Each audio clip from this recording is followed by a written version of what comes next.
You're listening to a Zone Radio podcast, zoneradio.co.za. This is Zone Radio 88.5, the voice of the valley. I'm the unicorn with you until 6 this afternoon on the Drive Zone.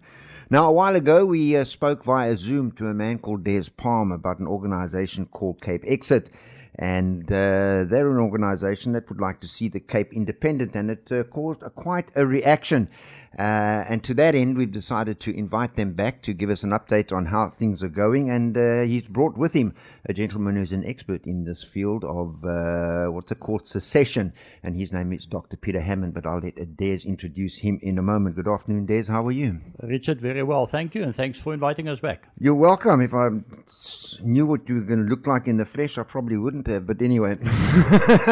Life is full of dangers, eh? And surprises. Des, before we speak to Dr. Peter Hammond, how are we doing? How's this, when I say we, collectively, how's the campaign going? Richard, very well. Since we last spoke to you, we've had tremendous growth. We're sitting with a registration number of over 360,000. Yep. Our Facebook numbers has grown to 84,000. Tremendous interest from all levels, everybody around, not only in the Western Cape, but from much further afield and internationally. Okay, great. But it's still a long way short of the 1.6 million that we need, eh? If we apply the algorithm, 2021 looks like the year. Looks like the year. Yeah. So we've got an algorithm working here. Well, it's kicking in fast. All right. I'll leave you to, because there were a lot of questions about how this thing's going to actually work. And I'm under understanding, correct me if I'm wrong, that Dr. Hammond is an expert in that field. So I'm going to allow you to introduce him and we'll speak to him. Absolutely. Thank you, Richard. Yeah, Dr. Peter Hammond, we know for some time. He's the chair of Cape Independence Forum. He had the privilege, I think, of being very much involved in the South Sudan secession, independence, and also been in contact with various other secession movements. So, Dr. Hammond, welcome. Thank you for sharing with us today. Oh, thank you. Good to be on Zone Radio. Welcome. Thank you, Des, for all you've done for CapeXit. This is an idea whose time has come. Yes, absolutely. All right, so it's a complex issue. It's not some people are asking already, starting here, asking questions. Are you accepting questions? Would like to ask regarding CapeXit? Yes, we are accepting questions, and no doubt about that. And we've extended this interview just a little bit, and if it takes us a little longer, that's fine, because I think it's a very, very important issue. All right, it's a complex issue. It's something that, you know, in theory, it would be great if we could just all say, okay, the Western Cape's independent, with the rest of South Africa, because it's not being well governed at all, and I don't think there's any dispute about that unless you're in the government. But in theory, it's a great idea. In practice, how would that work, and how did it work in South Sudan? So give us some insights into that. Well, I should go back a little bit further than that. I was going into Eastern Europe. When the Cold War was on, when the Iron Curtain was up and the Berlin Wall was there, smuggling through Checkpoint Charlie, all that sort of thing. And I remember my first time in Yugoslavia, in Croatia, having people speaking to me in Zagreb about Croatia's going to go independent. And I was, that's impossible. Croatia go independent? I mean, Yugoslavia, it's been an entity since First World War. There's no one political party for 6 republics and so on. Well, anyway, they were determined. Within the year, they made their first moves. Within 3 years, they were independent. Slovenia, even quicker than that. Slovenia also was part of Yugoslavia. They had a 9 days war, and they won it, and they achieved the independence. Croatia, it went a bit longer.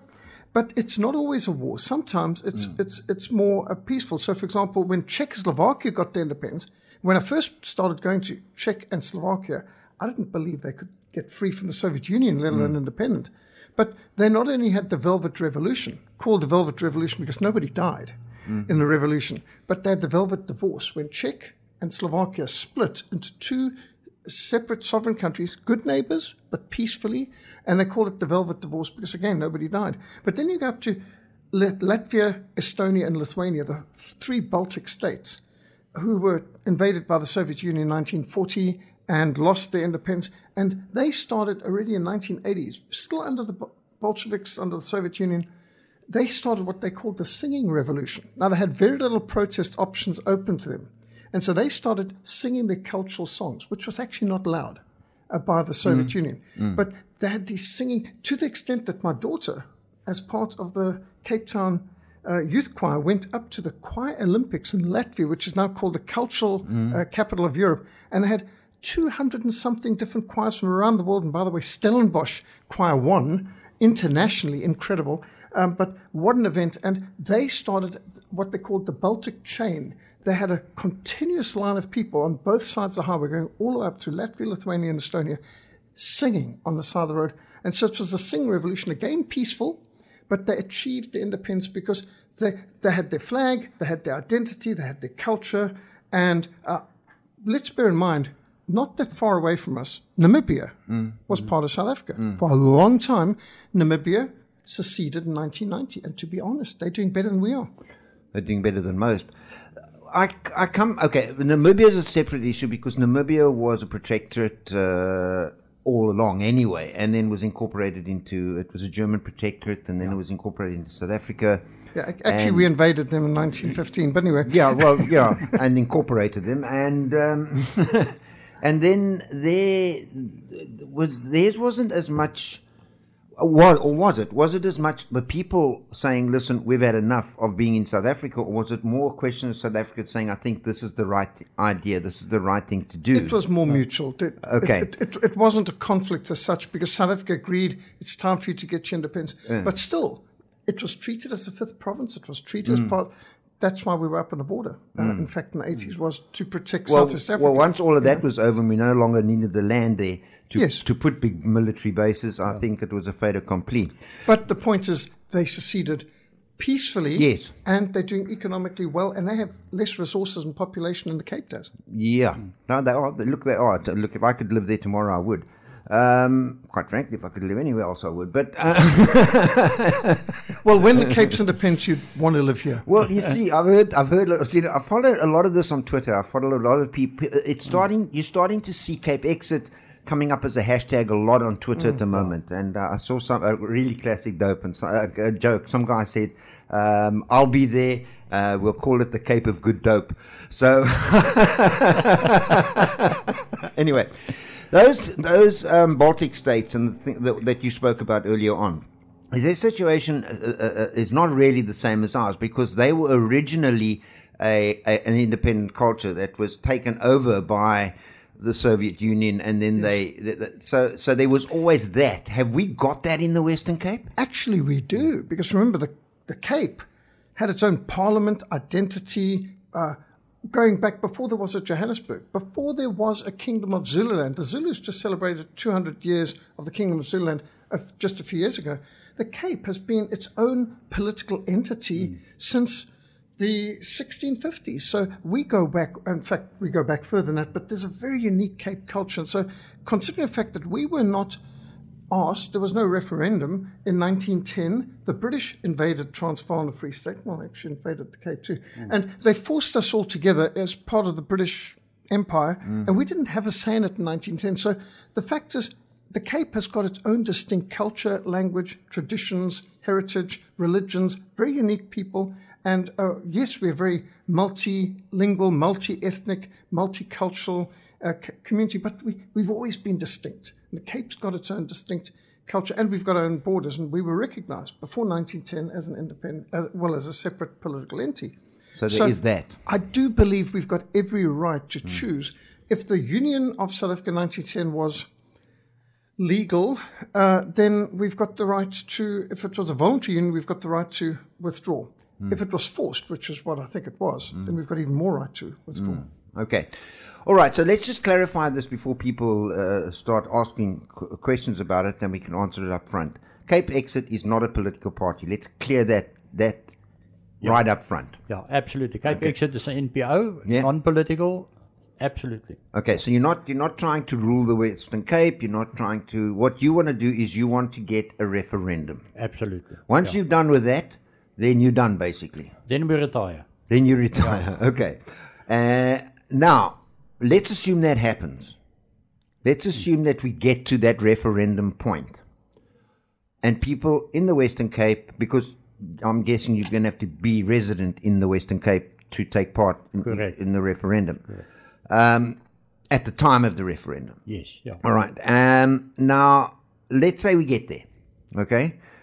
What happens after that? you got now a referendum, and you've got 1.6 million or 2 million people who've stood up and said, you know what, we don't want to be part of the Republic, we want to be independent, and we have registered our desire for that in this referendum. What happens after that?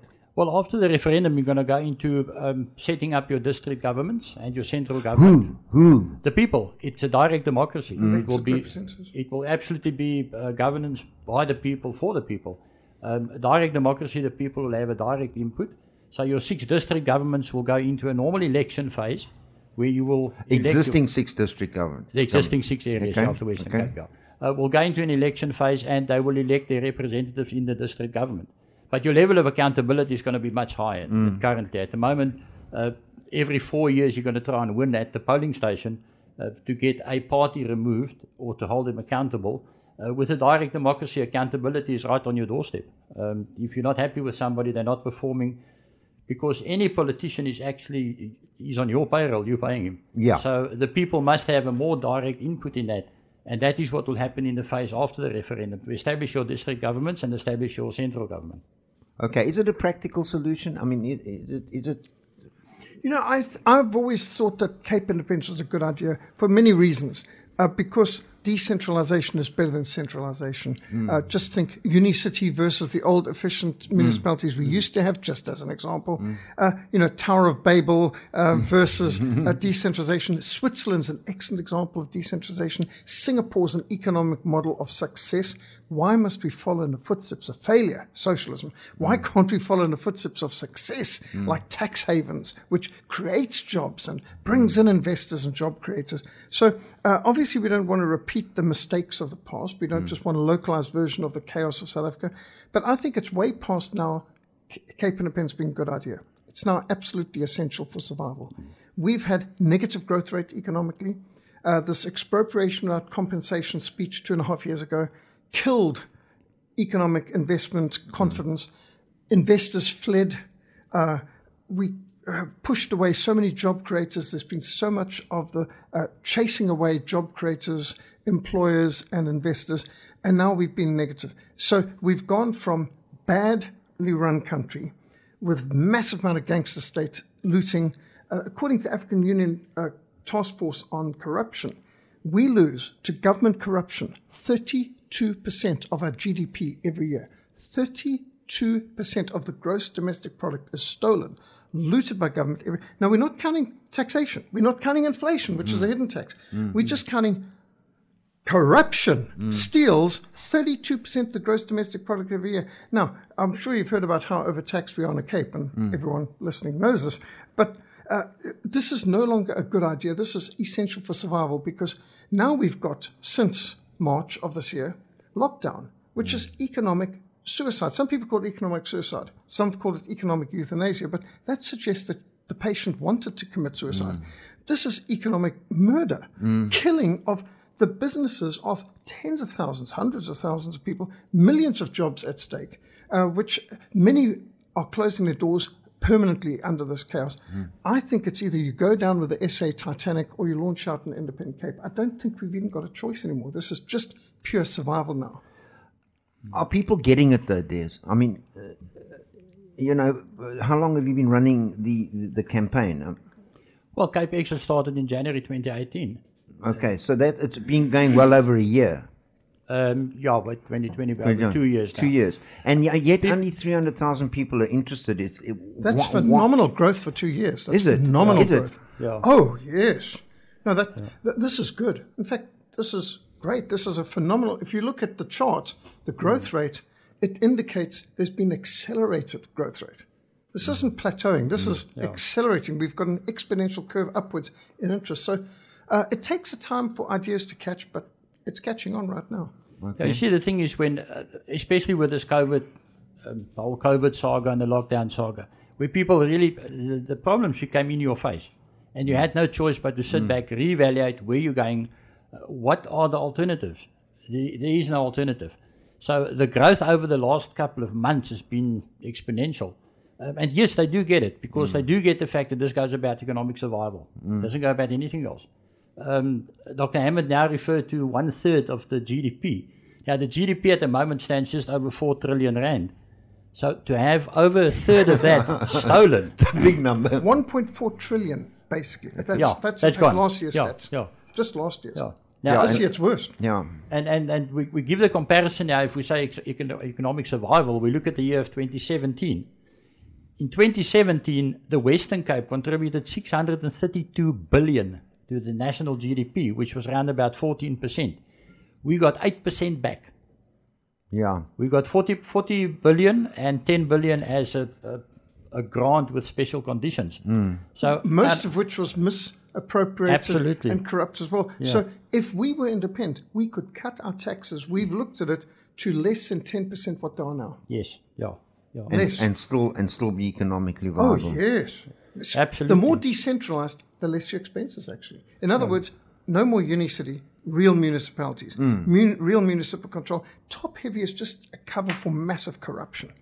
It most certainly is. There's a question. I have a question that I'm going to ask you in a moment. But Cape Independency Advocate Group, CIAG, is headed by Phil Craig. Recently on an interview said that they have nothing to do with CapeXit at all.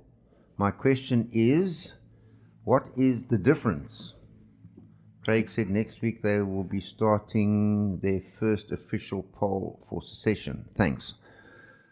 It's a question that I also have, but let's see if you can answer that one, Des.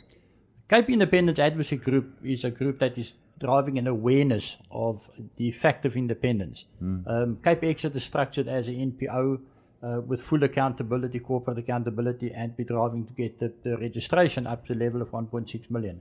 So there is a difference between the two. Exactly under Dr. Peter Hammond, we've been trying to get all the groups around the table to get to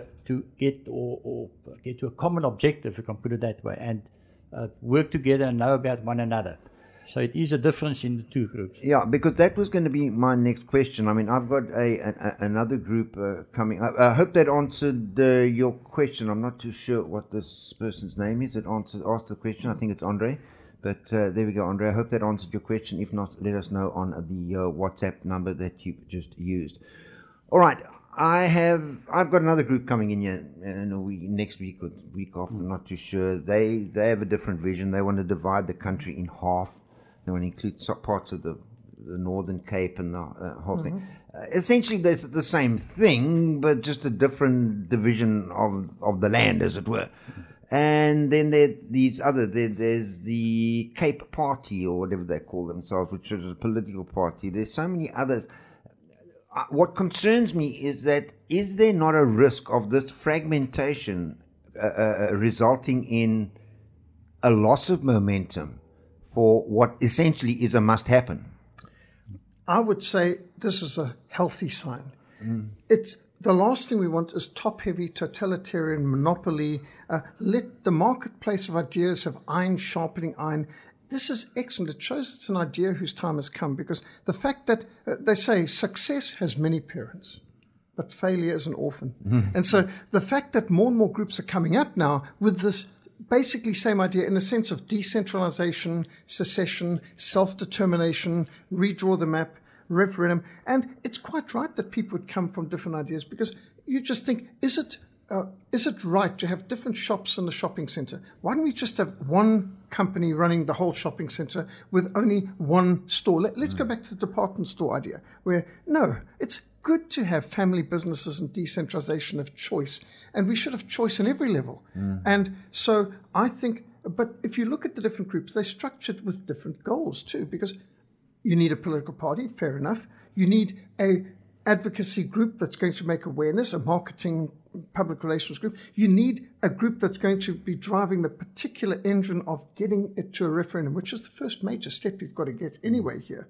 And the fact that there's some overlap is excellent. This is good, because we don't want to have a one-person party top-down. That's Soviet Union stuff. We're wanting decentralization. So I think the more variety, the better. Bear in mind, the Cape has got many language groups, many racial groups, many cultural groups, and different religions. Why would we not want a variety of expressions of the desire for self-determination and secession?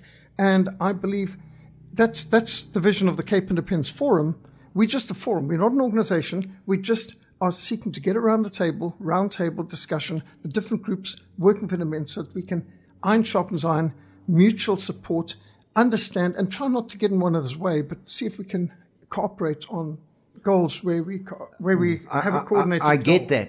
that. But at the end of all of this, the objective is a referendum. Yes. And the target figure for that referendum is 1.6 million or whatever At least, the figure is. Yeah, that is. But so if all of these people are pushing towards one tally, we've got a chance. But if they're all pushing towards their own tally, then everybody's going to fall short. No. But understand, a referendum is not an election. Election will have different parties, and they might have coalitions and so on. But a referendum is simple: yes or no. Do you want independent Cape or not? Now, after the referendum, for example, in South Sudan, there was the referendum at the beginning of 2011 where the people said yes. In fact, 90-something% said yes for independence for South Sudan. And then they went for independence 6 months later, and then they had elections to decide who would be their representatives in the new government. Now, on the one, it's, are you for separation? In fact, it was a hand up straight, and the other one was two hands together for unity or separation. So that was the vote, and the vast majority said separation. Now you're voting for the parties that you want to represent you. That's different. Yeah, I get what you're saying. I get that, but I'm speaking about a level before that. We've got lots of questions coming that are starting to fire up here now. But before we go to them, because I want these people's questions to be answered, not necessarily mine. But if there are, say, 5 organizations all working towards the same objective, so organization A is looking for 1.6 million, B, C, D, and E are all trying to achieve the same thing. At the end of the day, all you need is one tally of 1.6 million. Am I right? Yeah, correct. Okay. But I understand what you're asking. Are they going to be added together, all of these? No. Or has it got to be one organization that's going to get the 1.6? But a referendum is not a vote for parties or organizations. It's just, are you for secession or not? Yes, but we still need 1.6 million people registered. And if only 300,000 are registered with the CapeXit and 200,000 are registered elsewhere, then we're not getting the total. No, but this is to promote the idea of the referendum. When a referendum comes, there will, of course, be, now people are hearing the question and they'll be given a choice and people decide. Some people who may never have registered for CapeXit will on that day still say, yes, I want independence. So it's not a matter that you've got to be a member of a group to be able to say yes or no for secession. I get that, but am I misunderstanding? No, I understand your question. My question is, at some point there's got to be 1.6 million people who have registered somewhere to say we want a referendum. Yes. At this point in time, you'll find that people will support various organizations and various drives. You've got to distinguish between each of the drives. CapeXit is looking at the Western Province only as a geographical area, so we get to 1.6. Other organizations looking at the far bigger areas, so they need 2 million. Yes. So you'll find people will go and actually support each of these organizations. So you can't say A's got 300,000, B has got added together, they got 600. Because they're not exclusive. No, they're not exclusive, Okay. We're quite happy with anybody that promotes the concept of independence. That is what it's about. And like Dr. Hammond says now, you'll have people that's not registered with any of us. And in your build-up to the referendum, once you got your 1.6 million votes, you're not going to stop marketing. No. In the build-up to the actual referendum day, you'll see that curve taking off much steeper. And everybody's going to be doing their talking. Absolutely. So whoever gets to the 1.6 first, or whatever the number is, the others are going to then rally behind it, and then we're going to go to referendum, and then we're going to go to election. This I understand. Yeah. Absolutely. I think Catalonia had, or somebody had 9 groups, Catalonia or Brexit. Yes. They had 9 groups punting for independence. Okay. And come the day, that is your common goal. And then you'll get people coming from all walks and all kinds of things. My concern about that one is half of them ended up in jail. But we haven't seen the end of the Catalonia drive for independence yet. That's still a work in progress. Yeah. But bear in mind, if you just think of the military, you've got Air Force, you've got Navy, you've got Marines, you've got quartermaster stores, you've got signals. You need them all. And so it's not a one-size-fits-all. And we believe in diversity and varieties.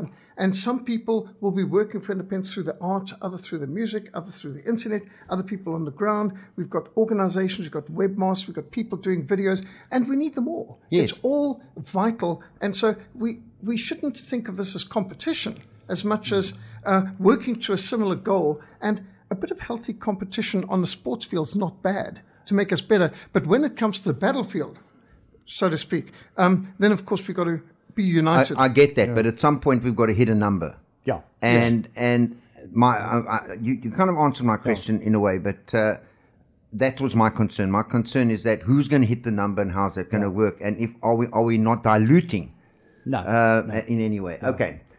Right, I'm going to run through a couple of questions here. Without the Cape Coloured Congress and the Gatvolkatonian movement headed by Fadil Adams, session will never happen. My question, are CapeXit and the CCC in agreement? Without the brown people, will this ever happen? You see, this is not a you or me situation. This is a us. Yes. It's a us situation. We're talking to any group that wants to talk to us. We're talking to many groups. I mean, our registration comes from all walks. It comes from white, from coloured, from Muslim, from black. So we don't want to isolate and say, I'm group X and come and talk to me. Because if you don't talk to me, you're not going to get anywhere. That's going to be a very fatalistic approach. And we're open to talking to anybody. Yes, we're not playing race politics. We're not interested in race politics. I think it's the enemy's goal to divide and conquer. We, as Cape Townians, have always had our own ideas. And just look at the voting track record of the Cape. Going back as far as you want, the Cape has never followed the rest of the country. We've always been a pain in the neck to central government because the Cape's got its own identity. And so, yes, we are talking with and we're cooperating with vast amounts of groups out there. And I've been visiting and driving across the province, speaking to different groups, and Muslim groups, Christian groups, coloured, white, brown, black. There's a wide variety. Burqa people. We've got hardcore Muslims and serious Christians and secularists and atheists and wide variety, all thinking, this is a great idea. We need Cape independence. Because the decentralized Cape that we've got in mind is not going to be a top-down, central, anything. It's going to be very decentralized. In fact, the concept that's been put forward the most is a confederation of microstates of a Cape of Good Hope. That's a mouthful. We've just called it the Cape of Good Hope. But as you said, Cape of Good Dope. But the whole goal is to not be interfering with one another with a top-down corrupt system, but be so decentralized that there's no room for corruption. Because this is all being run from local municipalities. I get that, but we first got to get a referendum. Well, sure, and that, I mean, all of those other things are going to be discussions are going to happen after that. So we need to get to this referendum. So, what is the current democratic breakdown CapeXit, and who are they appealing to?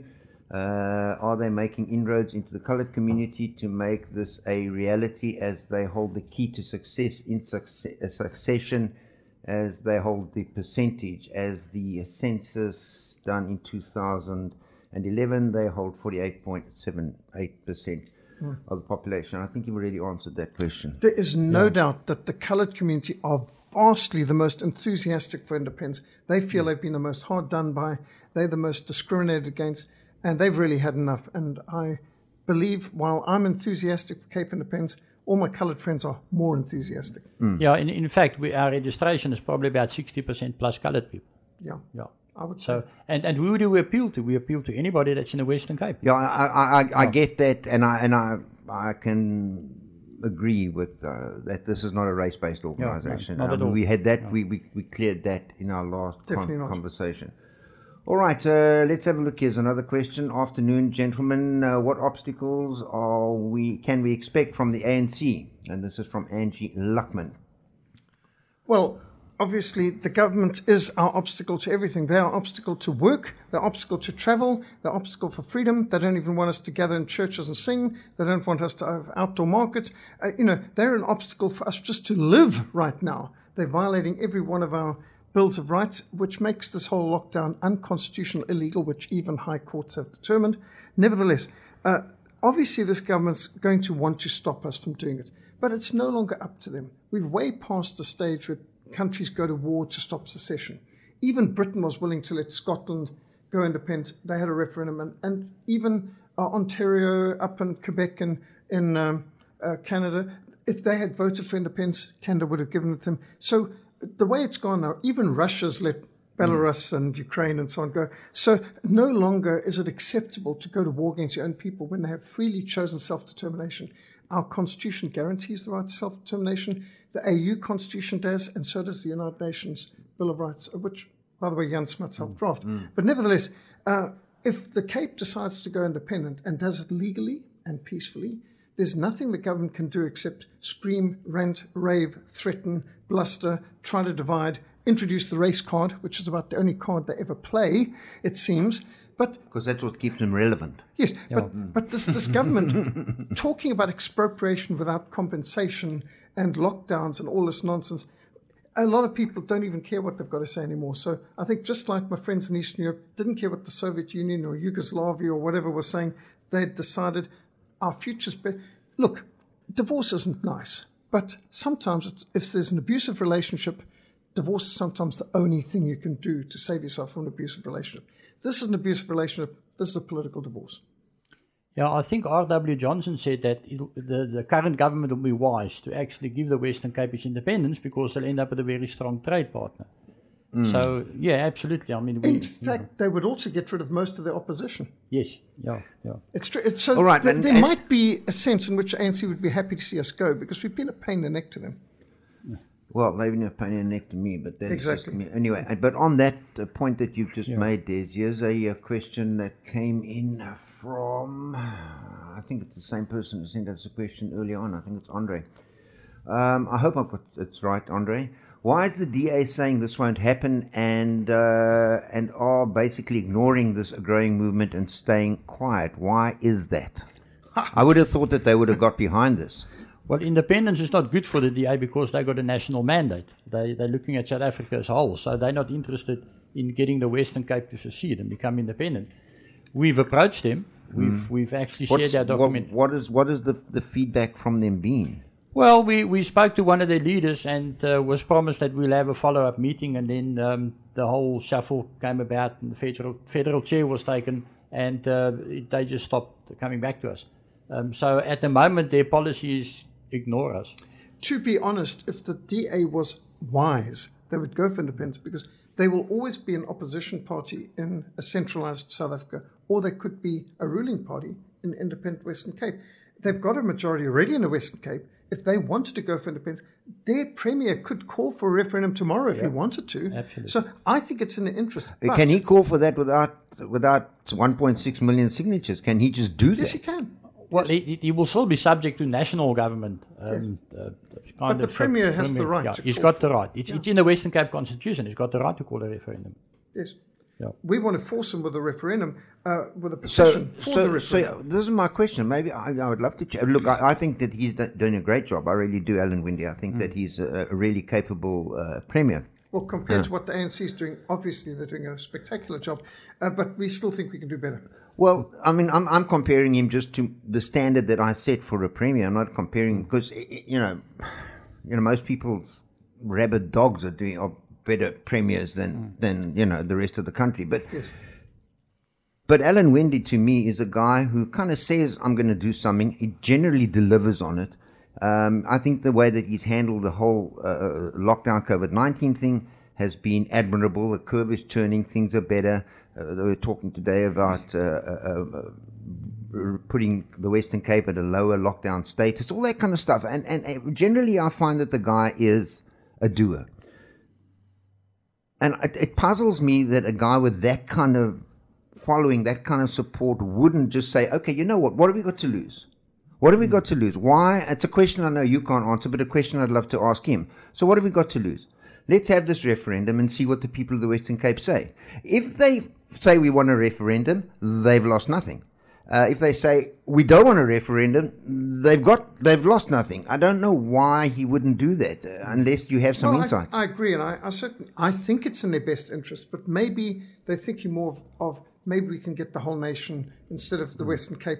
But the point is, those of us in the Western Cape, we're deeply disturbed, and many of us are losing our businesses, losing our clients, losing momentum. The bills are piling up, the income's disappeared. So we've got to do something. So central government and provincial governments forcing us to move faster on this because this is now a matter of survival. We have to get our independence and freedom. We can't afford to have some centralized politician telling us that we need papers and permission in order to travel or do our work. Well, you see, the thing is, if you look at the At the moment, provincial government is doing what central government is allowing them to do. And we can only look at the cigarette saga. The decision that was made by provincial government, yes, we are selling again, and the national government said no. So you can't sit in a situation where you want to do something and you've got somebody with the ability to just simply shut you down. Bad. All right, let's have a look at who can give the approval for the referendum locally and nationally, and why 1.6 million registered voters is as a figure. Well, you've got to look at the number of people that's registered on the IEC database for the Western Cape, and we based it's actually 1.555 million, we rounded off to 1.6. As to who can give the permission, both the Western Cape Premier? Constitution, as well as South African Constitution allows it. But we are looking at worst case scenario that none of these two will allow it, and we go an international route. Okay. All right. So I hope that answers that question. Gents, thanks for your time. Surely, this speaks to the same question that I was speaking to you about. This comes from Nigel. And Nigel says that surely if all the groups with similar agendas of independence put their numbers together, we would get the referendum quick instead of waiting for each group to reach 1.6 million. Now, is that not how it works? I don't think so, because basically there is overlap. There are people who would support CapeXit completely and be registered, who would also be supporting some of these other groups.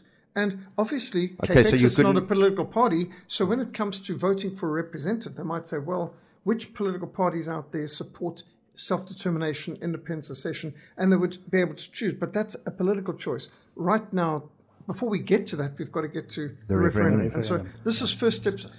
I don't see a superfluous organization involved in the Cape Independence Movement. I think every group that's moving for information, inspiration, getting the people mobilized, they're all doing a vital job, and that's why the Cape Independence Forum is designed to bring them together, that we can know what one another's doing, try not to get in one another's way, and if possible, help one another.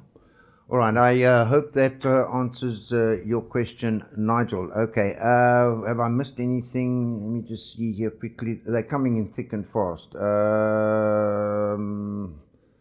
All right, all registered official. Okay, we thank you for that. We've had somebody post the website up for us, which incidentally, folks, is www.capexit.org, and you have a separate website, don't you? Well, not exactly. We've got Facebook pages like the Cape Republic and Cape Independence, but if you go on our site, you'll see we've got a handbook for Cape Independence, completely free. You can view it online. You can download it if you want and print it. And where do they find that?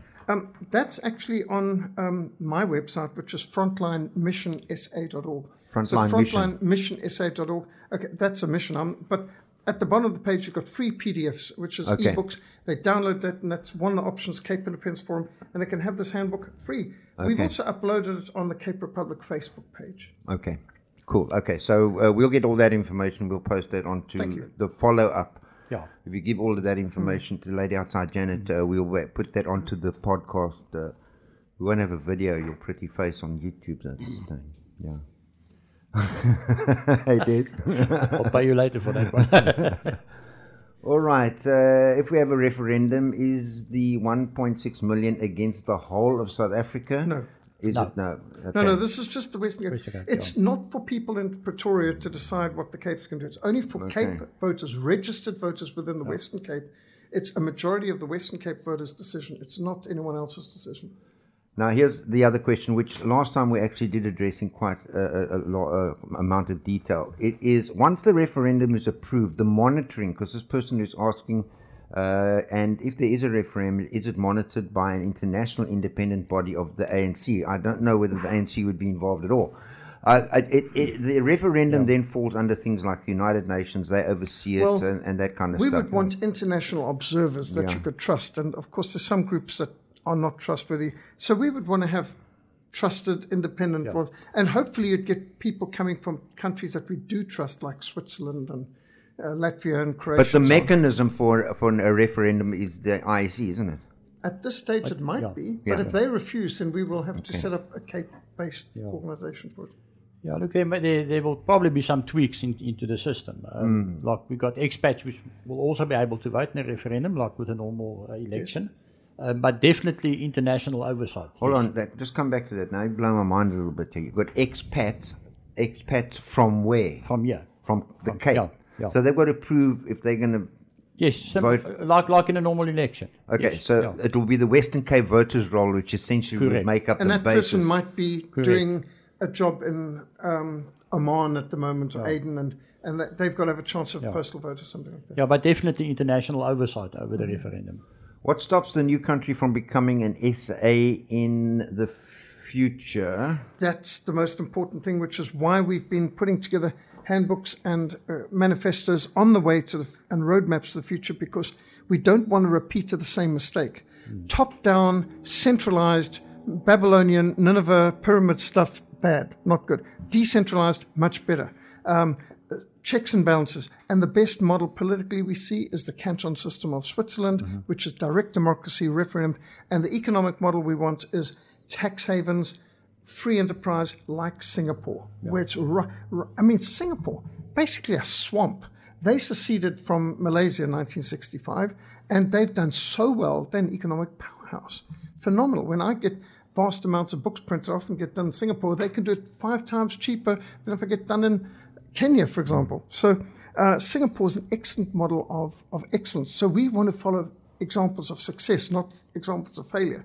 It looks to us like our present government is trying to follow examples of failure, like Cuba, instead of success models like Singapore. So that's the goal. That's why we work on a decentralized model. The uni cities are a failure. We must have real communities, right down where the local community runs the municipality, and the municipality is answerable to those people. And along that line, we'd also believe the police force must be decentralized right down to the municipal level. The people are from the municipality, answerable to the municipality, and in this way, you won't get the abuse. You won't get police standing by doing nothing while stores are looted, if it's their uncle's stores and their neighbor's stores.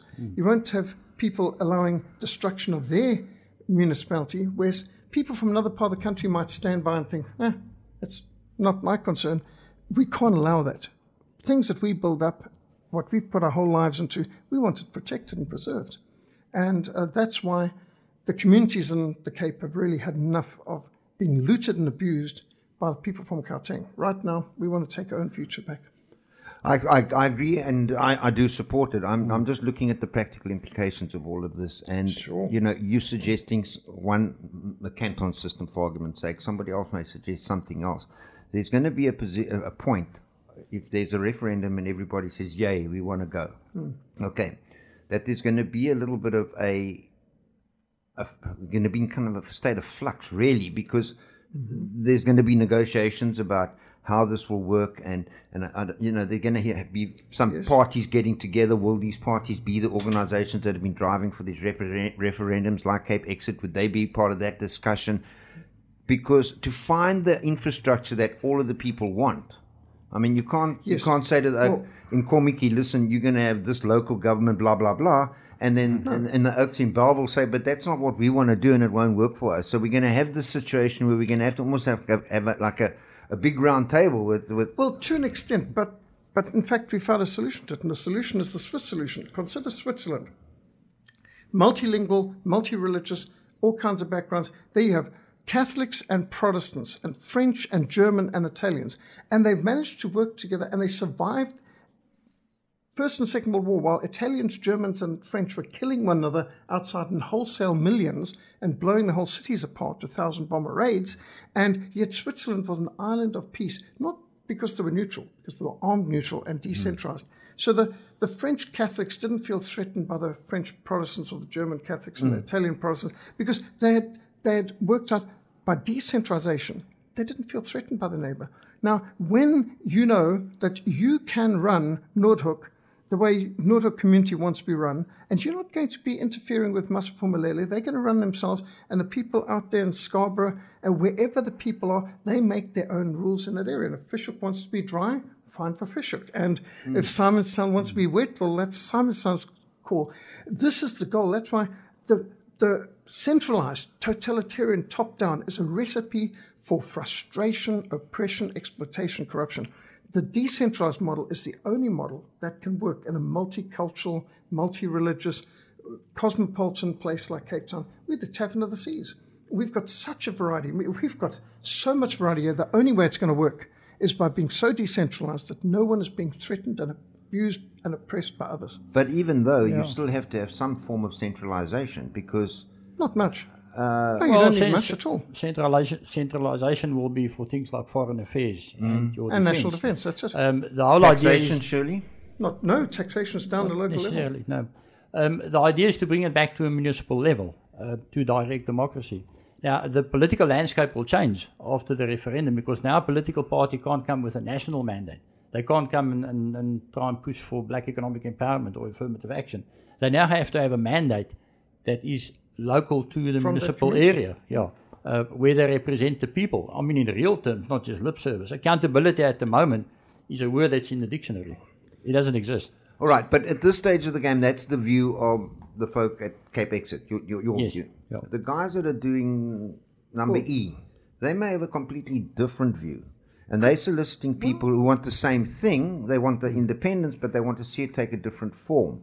And that's what I'm getting at. There's going to be this view, and there's going to be that view of governmental structure, and there's going to be how is all of that going to be ironed out? This is what a forum's doing, and I've been going far and wide and communicating where we can face-to-face, other times by Zoom, but I've found amongst the Muslim community, the Christian community, the secular groups, black, white, colored, Asian, wide variety of agreement that the present system's a failure on every level. The Unicity is a failure, and therefore they all are not just open, but most are excited about a decentralized model. And so the decentralized model, because plainly centralized socialist failed. We need decentralized, and how are we going to provide jobs for millions of unemployed people in the Cape Peninsula? The only way is tax havens, which will bring in employers and bring in job creators into the community, which is what Singapore and Hong Kong managed to do. At one time, do you know that Hong Kong had a stronger and larger economy than the whole of Red China? Hong Kong, being a tax haven, had a bigger economy than, and the only reason why China's economy has grown so spectacularly is because Hong Kong's economy is now part of China's. And so some people look at China's growth. Well, that growth is mostly Hong Kong's. Hong Kong, as a little island with almost no natural resources, managed to have a better, stronger economy than the whole of China. And that just shows you the power of decentralization and tax havens. All right, here's another. Okay, I'm trying to keep these questions in order in which. Okay, so the tax system. Okay, here's a question. Two questions coming from the same person. Why should we support CapeXit specifically? No, Well, do you want freedom or don't you? they got free choice. If somebody asks me who must I vote for, I say go to the political party, see what their mandates are, what do they stand for, and pick the one that's the closest to your philosophy. No, I'm just using it as an example. So if you come and you ask me which independence organization you must support, I will tell you exactly the same thing. Go into each of the organizations, see what their missions are, see what area they're looking at. But if you were trying to solicit somebody to support CapeXit, what is your selling your line? My selling point would simply be that we're looking at a feasible area, being the Western Cape province. It's geographically recognized. We don't want to take a massive chunk of South Africa. You've got to ask yourself, how is this going to play out in the eyes of the world? If I go to the world and I say, guys, we want to secede the Western Cape, it's fair. We are totally different from everywhere else. We can justify it by our historical facts, by our language, by everything else. So I would say we're looking at a very much an achievable and feasible area, hence the 1.6 million votes. Okay, so we've already, I think I touched on the tax question. The tax is going to be localized taxation. I think that answers that question. Well, actually, I think we can say a lot better on taxation. We're pretty much agreed across the board with the groups that I'm talking to that the present taxation system is not just excessive, but it's totally wasted.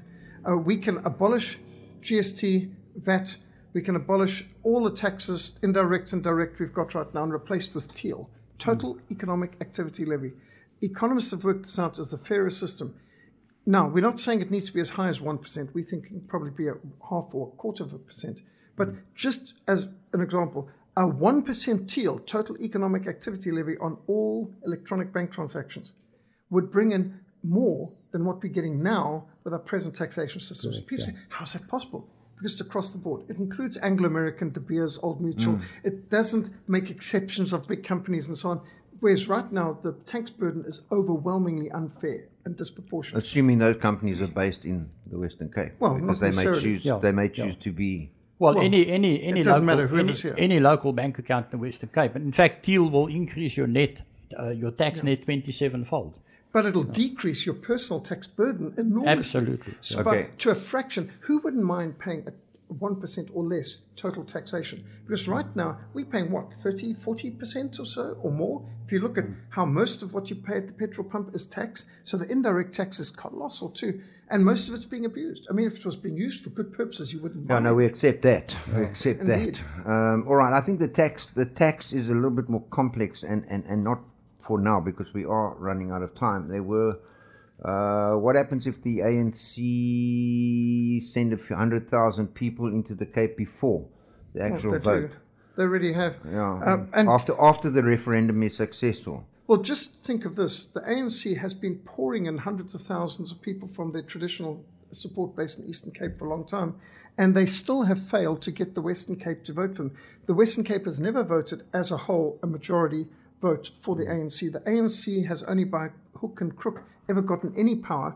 That's getting the National Party to cross the floor and join them and things like that.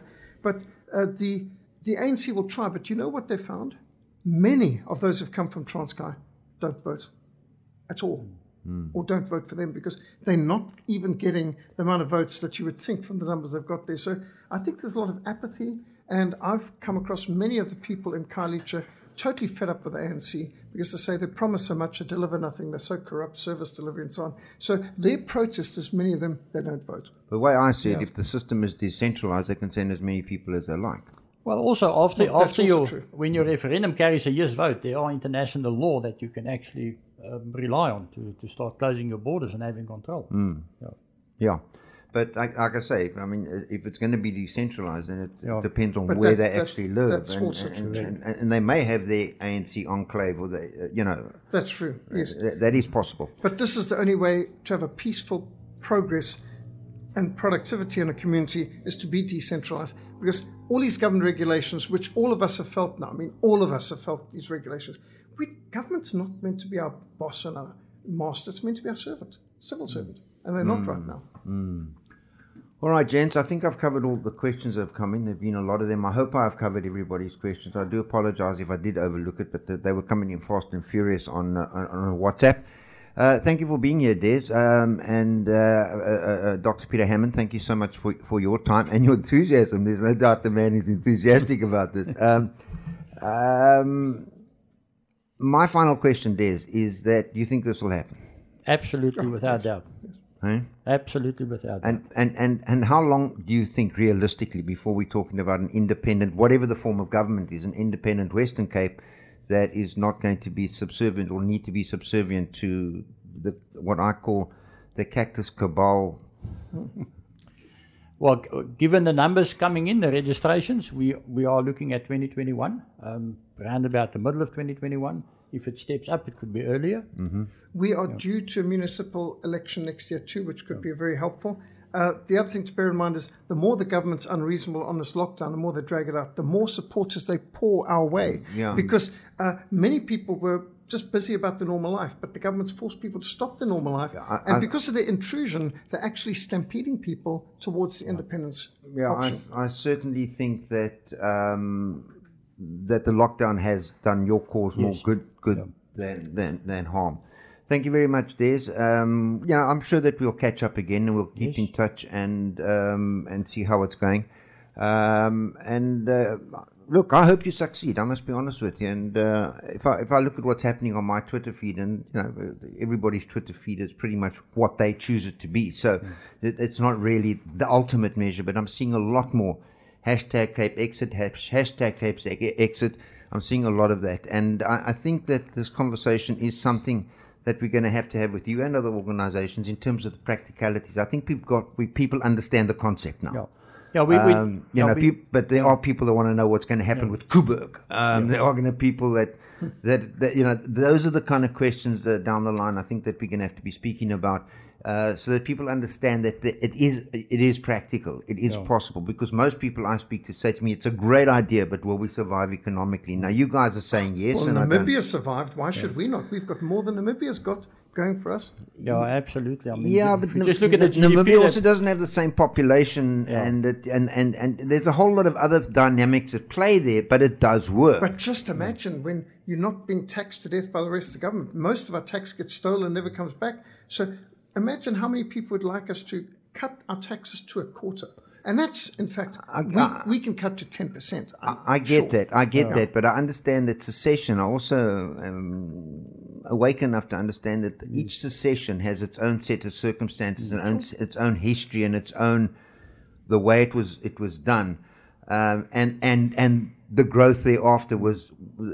What we're concerned about is I don't know that we can just look at Namibia and say it worked there, so it's going to work here. Yeah, I think it needs to be broken down a bit more in the future. Of course, a lot of work has been done looking at that. We can simply look at the GDP. At the moment, if we retain that GDP, that 632 billion, we can increase the current budget from the Western Cape government by about 9-fold.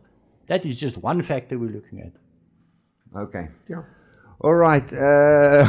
No, I can answer this question myself for you. Next question is, will Des and his directors run for president of the new country? The answer is definitely not. I'm looking forward to go fishing in the Republic of Good Hope. Yeah. The two things that Des is not going to do: run for president, enter beauty contest. Those things are not. Absolutely not. Listen, gents, we've run terribly over time. I'm going to get into trouble from people because I'm not playing enough music here. But I thank you both. Thank you, Dr. Peter Hammond, for your time this afternoon. And Des, thank you for yours. And we look forward to being updated and look forward to taking the conversation forward in maybe a little bit more detail. Maybe in a month's time we'll talk about a specific aspect of it so that people can understand as we go forward the elements that are going to be required for this. Because I think the concept's a no-brainer. The concept's a no-brainer. But it's the actual nuts and bolts that I think people need to understand. And I certainly hope that the registrations do climb. So if people want to get hold of Des, it's info@CapeXit.org, and I'm Peter at frontline.org.za. Okay. Yeah. Richard, thank you. Thank you for Zone. Thank you for your listeners for participating. And we look forward to having round 3 with Zone. We certainly will. Like, I've got another organisation. For the life of me, I can't think what their name is, but they're also coming in to talk about something very similar. So we're giving everybody the opportunity to state their case. And so they should.